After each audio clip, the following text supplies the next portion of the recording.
সকাল বন্ধুরা, সকাল সকাল চলে যাচ্ছি কালী পুজোতে।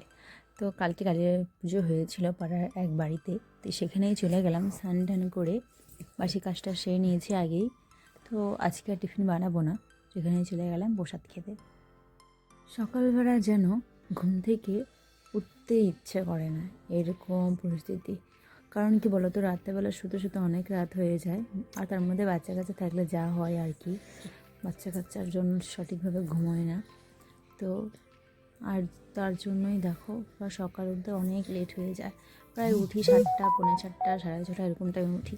আগে কিন্তু আমি বাচ্চা হওয়ার আগে কিন্তু 6টার দিকে উঠতাম, কিন্তু এখন আমি লেট করেই উঠি।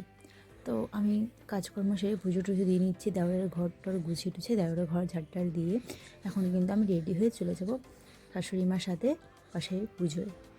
তো চলে গেলাম, কালী পুজো হয়েছে আর সেখানে কিন্তু গরম গরম খিচুড়ি সকালবেলা বানিয়ে দিয়েছে। খিচুড়িটা বেশ খেতে ভালোই হয়েছিল। খিচুড়ি খেয়ে নিয়ে চলে এসেছি বরের জন্য খিচুড়ি। আর দেখো, আমার বর বাজার থেকে চলে এসেছে, আর তার মধ্যে মেয়েকে ধুয়ে গিয়েছিলাম। মেয়েকে খাবার টাবার খাইয়ে ঘুম পাড়িয়ে দিয়ে আমি কিন্তু ভাত বসিয়ে দিয়েছি। রান্না করে ফেলেছি মাছের মাথা দিয়ে বাঁধাকপির ঘন্ট, আর শুটকি মাছ করেছি আলু বেগুন পেঁয়াজ কলি সিম দিয়ে। আর হচ্ছে আমি আলু কষা তরকারি করেছি, সেটা তোমাদের পরে দেখাবো। সবাইকে খাবার টাবার দিয়ে কিন্তু আগে নিজে খেয়ে নিয়েছি। খেতে খেতে কিন্তু প্রায় 4টা বাজছে। তো খাওয়া দাওয়া করে নিয়ে পরে তোমাদের দেখাবো আমি কী কী রান্না করেছিলাম।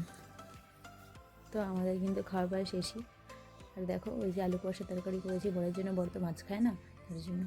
আর তারপরে মেয়েকে আবার একটু খাইয়ে দিয়ে ঘুম পাড়িয়ে দিয়েছি। এখন কিন্তু প্রায় সন্ধ্যা, এখন আমি সন্ধ্যাবাতি দিয়ে নেবো। আর দেখো, আমার বরকে একটু ঠাকুর দেবতা মনে করে একটু ধূপধা দেখাচ্ছি। আমার বর হাসছিল, ও জানে না আমি ভিডিও করেছি। আর আমি দেখো ও মেয়ের জন্য খাবার আর চা বানিয়ে নিয়ে নিজে চা খেয়ে নিয়েছি, পরে কিন্তু মেয়েকে খাবার খাইয়ে দিচ্ছি।